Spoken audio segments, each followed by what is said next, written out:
కృష్ణ తల్లి కాబోతుందని తెలిసి భవానీ అయితే కృష్ణకి చాలా గ్రాండ్గా పార్టీ అరేంజ్ చేస్తుంది. ఇక కృష్ణని కూర్చోబెట్టి అందరూ అక్షింతలు వేసి ఆశీర్వదిస్తూ ఉంటారు. ఇంతలో మేర అయితే కృష్ణ దగ్గరకు వచ్చి కంగ్రాచులేషన్స్ కృష్ణ గారు అని చెప్పి అంటుంది. దానికి భవానీ చూసి చాలా సంతోషంగా హ్యాపీగా ఉంటుంది.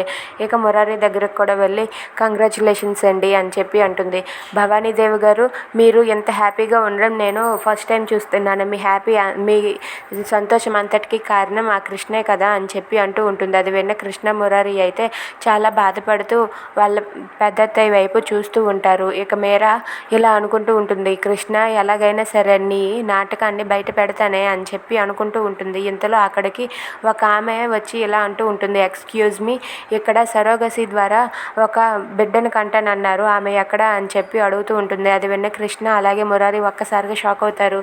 ఏంటి ఈ నర్స్ ఇక్కడికి వచ్చేసింది అని చెప్పి అనుకుంటూ ఉంటారు. ఇక సరోగసి ద్వారా బిడ్డను కండం ఆ మాట విని భవానీ అయితే ఒక్కసారిగా షాక్ అయ్యి, ఏంటి ఏం మాట్లాడుతున్నారు అని చెప్పి అంటుంది. అవును, సరోగసి ద్వారా బిడ్డ కంటానని మాకు ముందుగా చెప్పారు, అందుకే ఇక్కడికి వచ్చి ఆమెను తీసుకువెళ్దామని వచ్చామని చెప్పి అంటూ ఉంటుంది. If you like this video please subscribe.